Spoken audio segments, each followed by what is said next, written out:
Well, you know, your first game as a coach, you're always concerned, especially after a 13-day layoff. And, you know, also with the nature for which we finished up our conference play, tournament-wise, you know, getting upset.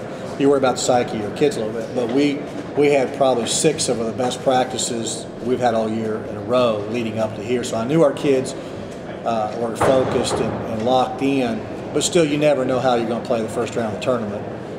But I thought our kids, first half, were a little sluggish. And then I thought as the game got longer, we got stronger. And again, we got to play a lot of people. We rotated, you know, 9, 10 kids through quite a bit. We're able to keep up our pressure defensively and intensity-wise, and that's our style of play, is just to try to wear you down. Just kind of talk about the overall performance of some of the players. Star, Chaz really had a good... Yeah, I thought defensively we were really good. Obviously, we focused on their all-conference player and did a great job on her. Lost 22, the kid a little bit, gave up some threes to the 4 player a little bit.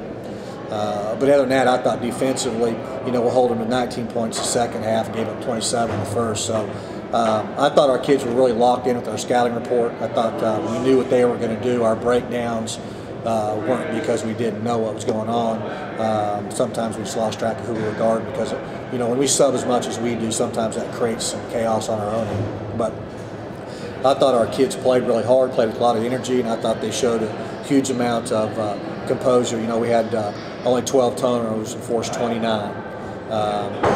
They got us down for 9 assists. I'm going to question that. I'm going to lead to believe that we had more than 9 assists today on 87 points. I'm going to lead to believe we had more than 9 assists. But when you can just hold yourself to 6 turnovers a half and force 29, you know, that's going to be something that's a positive thing.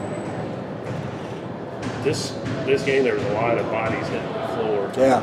Especially when one team has an definite point advantage. Yeah. How much are you worried about just getting out of there without? Well, and that's why we kept rotating players, and we got our bench in, and you know, I played top 9 longer than I normally would, only because I knew we'd been off for 13 days, and I wanted to make sure that they came out of this game really in the flow, because one day off and we can play 2 games back to back, hopefully.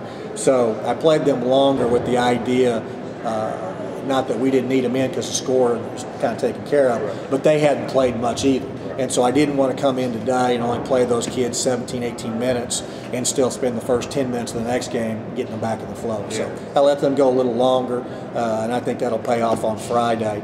But I think we played enough kids, you know, our heavy minute kid at 23 minutes. So I think we're going to be fresh and ready to go. And Friday's game will be a drastic change in style of play compared to what we just played. So that'll be an interesting matchup. Talk a little bit about Friday. How do you prepare for such a quick turnaround? Well, at national tournament, you know, all we do, we'll go break down film this evening. We'll practice tomorrow, and we don't break or sweat the rest of the week. Everything's mental now. Film for us, watching it, walking through it. We shoot a little bit, but I'm not a big believer at the national tournament. After you get here and get playing, it's all about mental. It's all about knowing assignments and game planning and keeping your kids fresh and keeping them from getting bored.